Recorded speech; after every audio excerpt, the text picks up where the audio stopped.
want to make it fresh, make it culturally authentic, make it healthier. My name is Louise Newsome, and you're listening to The Makers, brought to you by Trade and Prosper. On this episode, you will meet Yong Zhao, co-founder, and Xuhui Zhang, director of real estate development and architectural design of Junzi, a small but growing restaurant chain serving northern Chinese food. Founded in 2015, Junzi grew out of a hunger for the founders' childhood staples made with healthy, seasonal ingredients to be made here in the States where they now lived. Yet recreating the taste of home has done much more, understanding now how the power of food can build community and exposure to other cultures.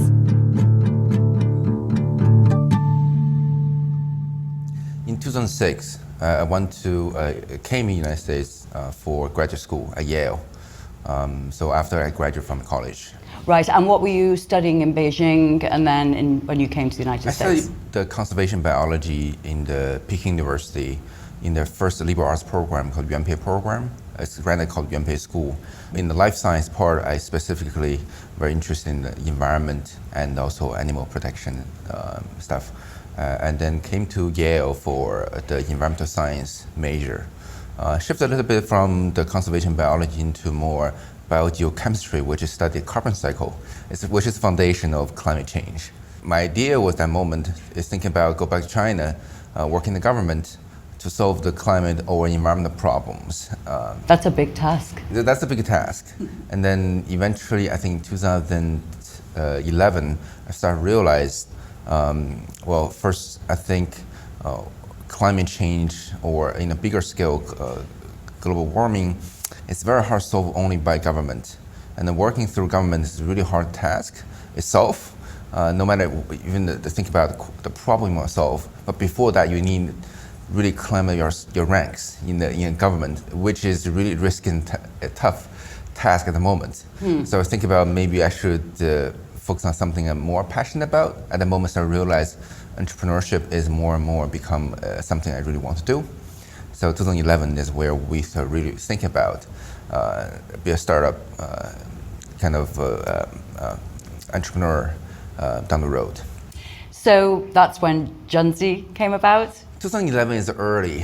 2011 is where we start thinking about being an entrepreneur down the road, which is rare because most people in the Yale environment, they want to be in their career track as a professor or work in the banking or consultant. But for us, being an entrepreneur is kind of something really far away. We don't even know where to start. So 2011, we started with, okay, if we want to do a business as an entrepreneur level, it's an innovative business, but first startup, we need to do a business, understand a business. Because before that, I'd never been to any company, work for anybody. So I think 11, me and my wife, all graduated from Yale. She graduated from Yale at the moment. We started to do this little frozen yogurt franchisee thing. That was an interesting venture to start to learn basic things, cash management, right? Dealing with real estate, dealing with lawyers. We'd never been there before. We only deal with our advisors. Right? Well, the first store was really popular. We opened the second and third one. But until the third one, we'll start to realize it's not because we're brilliant to make a store great, because the market needed, and there are no supplies. And by the time we opened the third store, everybody opened the frozen yogurt down the block. Like somebody opened the 5 together, within the same small town. Like people realize, oh wow, like this becomes really packed. So everybody basically ran our business when we opened the store in 2012. So the first store still opens right now. We still have it. But I think we closed the third one after half year. And we closed the second one after 4 to 5 years. Basically run up the term of the lease. By that moment, we realized a business is something, it's very complicated, but in the meantime, it's simple as you have to be in the kind of monopoly side of the supply part.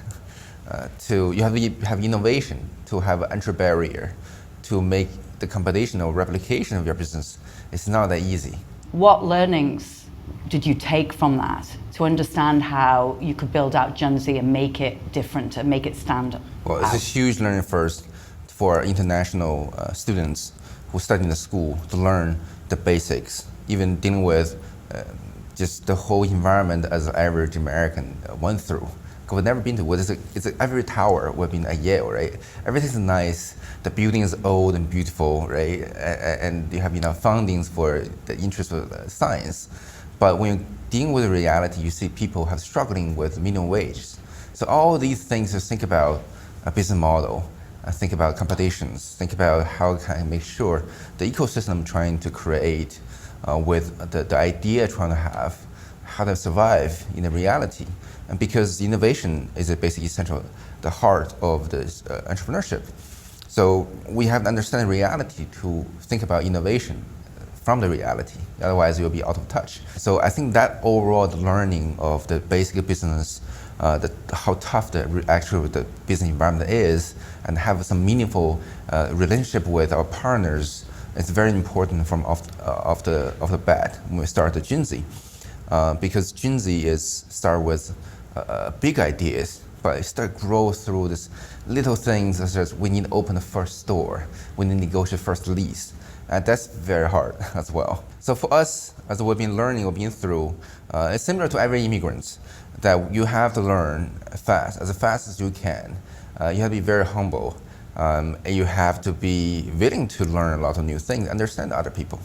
So for me, it's like a little practice every day. I started to stop watching like Chinese movies, contents, start really merging to the whole all English environment to basically watch all the talk shows, Stephen Colbert shows, to be able to learn all the jokes. Hopefully good talk shows. Yes, all good talk shows, right? Like start learning, if I don't get that jokes, maybe I'm still outsider, right? I started really learn all the small talks, right? Learn all the movie, music, sports, to understand why people talk about it, what's the big deal about it, all these names, all the histories, stories, to really merge into this environment to be able to, in the future, lead an American company. Because otherwise, I cannot really understand what my teammates want or think about what's good and bad. As a CEO of the company, I'm become more a leader. So I have to be really connect with the people I'm together with. So being connected is very important so that I have to learn how they grew up. Right. Yeah, on the top of what I grew up with. So I do have two lives, right? It's two worlds. Right, but that could be, well, and I believe, because I'm also not from this country, it's a positive. Yeah, it's definitely positive. I mean, you're a broader thinker by the end of it, right? Yes. So in the leadership theory, you have to be a second born. So you have born again to be able to lead a great company. So I think for all the immigrants, team member from our team, we all had a kind of second born life already being set up.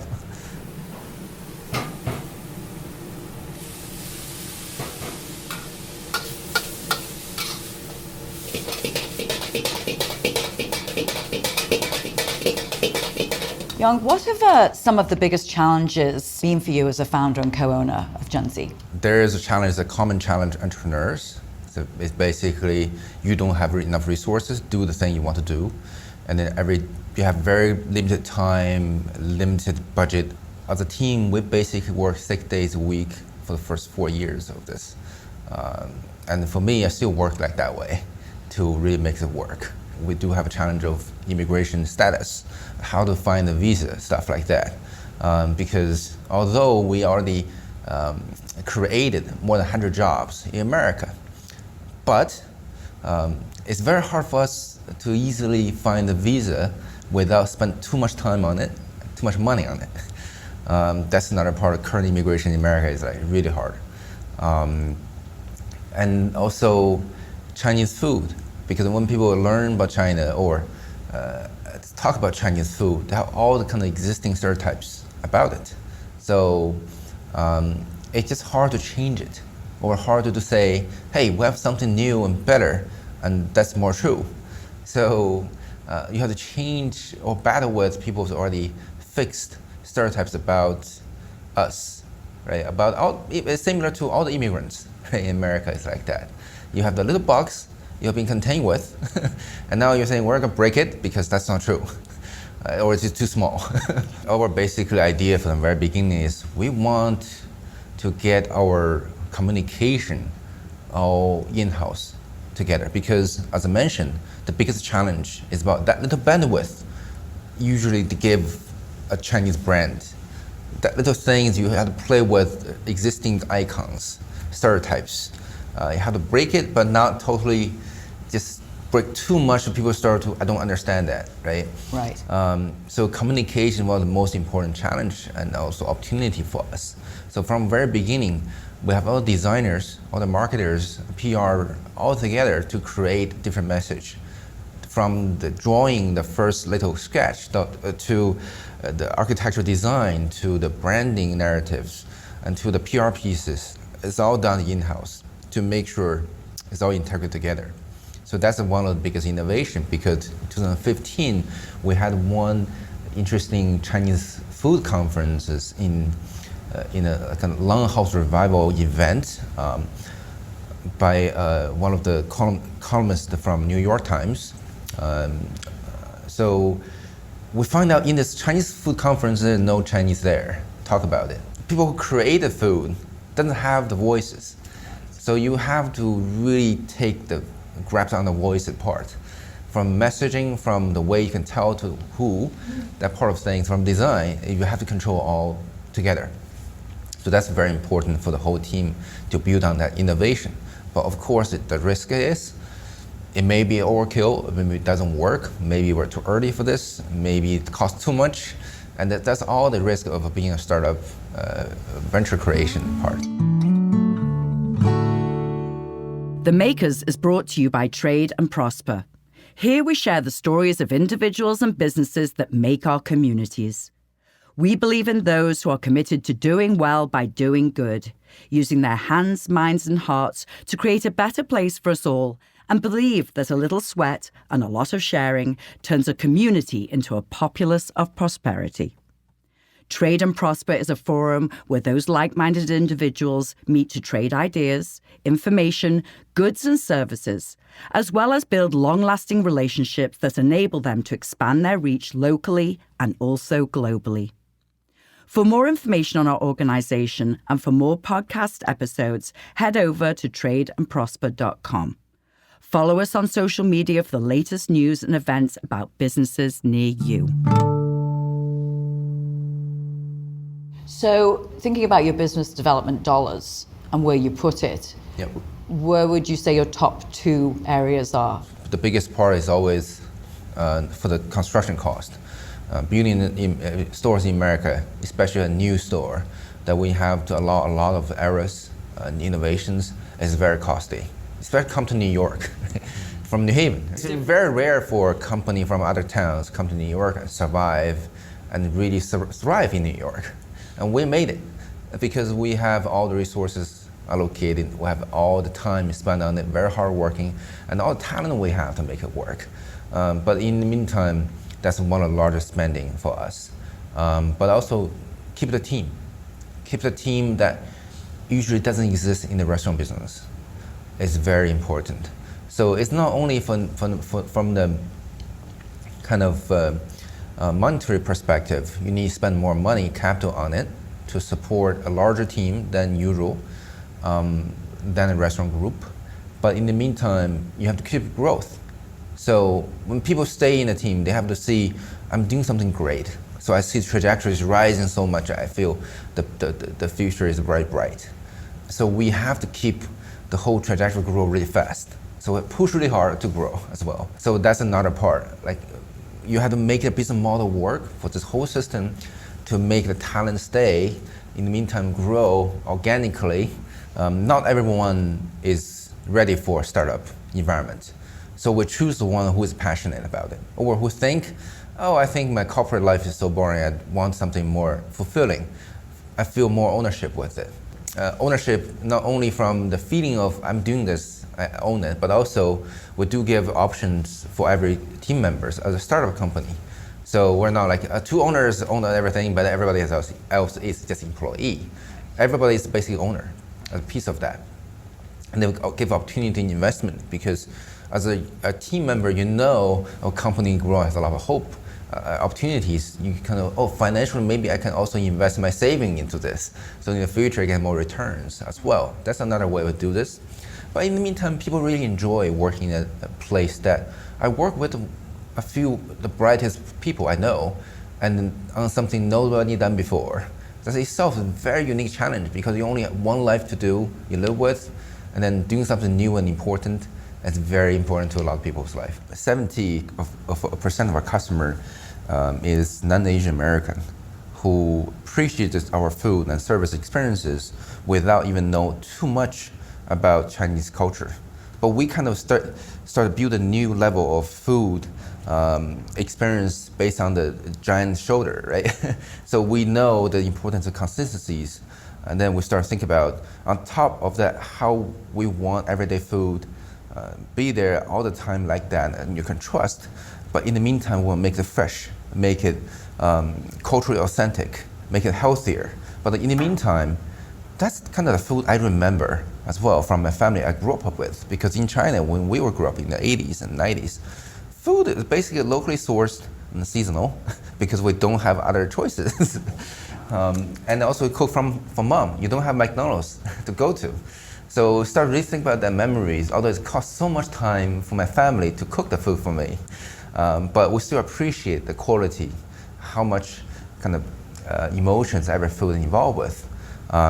So we start thinking about the memories, start thinking about why don't we have that kind of food that created based on this kind of new form of business model that we can make everybody's life easier, but with a better taste and also very authentic Chinese flavor. So that's why I was trying to start with Junzi, is about the idea at that moment, think about food I have a memory with, and think about gap we have in about Chinese food in America, and think about how we can make my friends, American friends, happier because I can serve them better food. That trimbing and that noodle bowl is always good because you can put together different things and it's all very simple, and put all together it's in the sauces, and that's great flavor every day. So these foods that I think about, okay, I already been very consistent in China with kind of a home cooking environment, but down the road you can make it better, then it could be very consistent. Also still very delicious. We can find a few things that actually work in our current environment, so that will work. So, I mean, the noodles are pretty self-explanatory, but the bing, is this a traditional food, right? And did you manipulate it in any way for the American market, or is it pretty much as it's made in China? Definitely we add kale. We have to. There we go. Beef on white. Need an MP?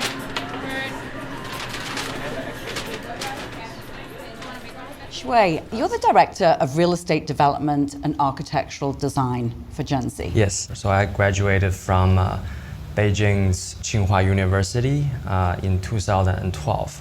So just to give you a sense, it's like a Chinese version of MIT. That's how they think about Tsinghua in China. So there's a lot of emphasis on technology and also making physical things done or happen in my education backgrounds.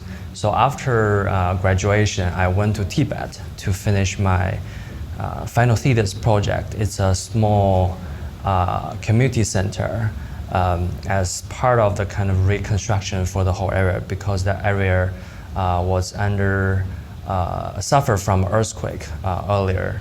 So that is the moment that really exposed myself to the reality of getting something designed and built and working with the local workers and the clients, the government, and making something into reality. And that's a big learning. So that's kind of transformed the way I think about design, what design can do, what it means to the local people, and how design as a way of transforming the reality can shape the local culture. I think it's a really a great thing. And then, actually, I deferred my graduate study back in 2013 because I want to finish this project. So after the completion of that project, I went to the United States and continued my graduate study in Cornell University. It's also architecture design. And after graduated, I went to work for a big corporate firm. It's called Paycop Freight. I was founded by one of the kind of most recognizable American architect. His name is I.M. Pei. That is the moment I kind of learned the whole process of how the design's been put together to be understandable by all the parties, including the builders and the government and owners, and make it into reality in the American context. That is a totally different system and total different mechanism of how things get built from where I am from. So that's a great learning. At the meantime, I get to know the Junzi people, and I start doing some side projects as a start, and gradually that grows into what we're doing today. IMP sort of invented the structure of a corporate design office. So that's emphasized on a very systematic way of designing and get something built very efficiently. That's very different from the way I worked on the Tibetan project. But Junzi, I think, is closer to the Tibetan project side. It's more like really hands-on.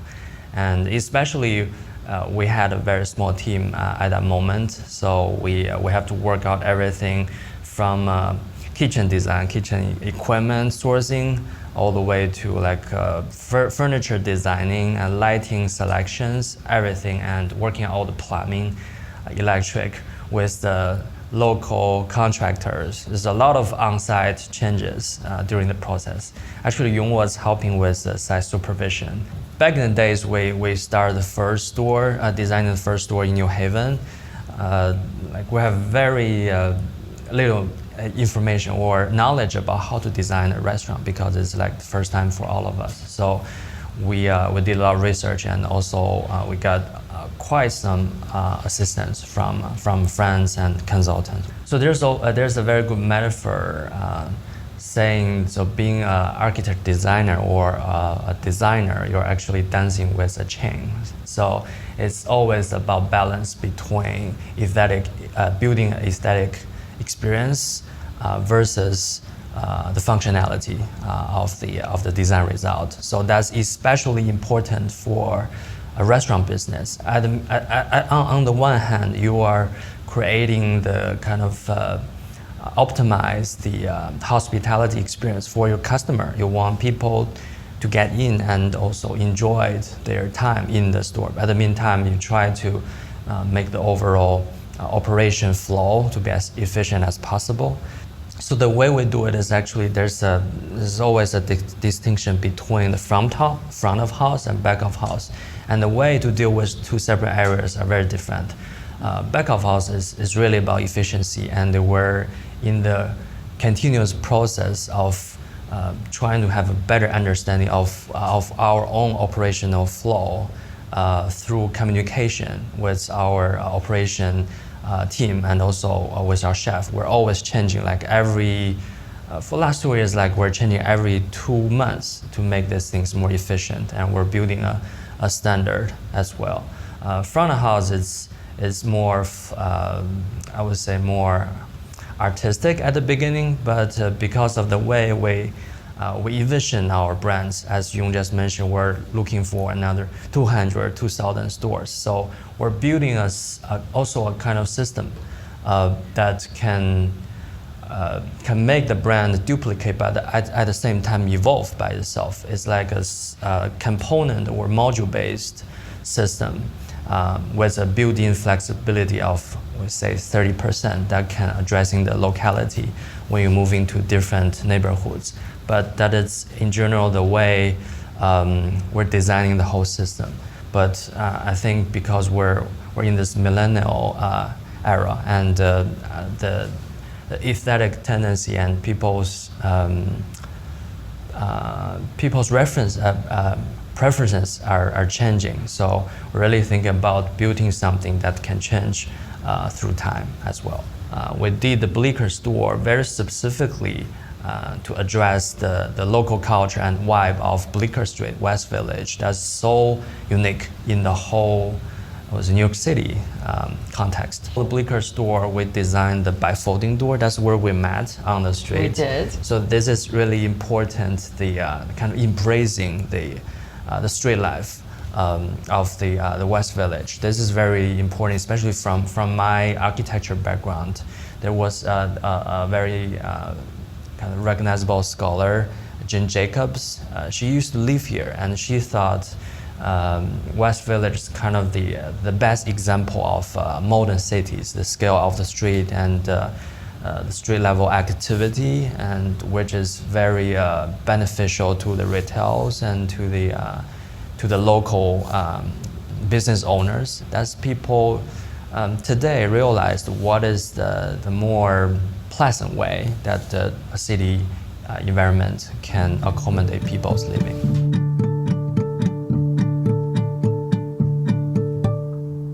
Thank you for joining me this week on The Makers, brought to you by Trade and Prosper. Follow us on your preferred listening channel for new episodes released every Monday. Tune in next week for a conversation with Carolyn Ray about her journey through fine art to starting Carolyn Ray Incorporated, a company that designs and produces original, modern, handmade classic interior fabrics and wall coverings.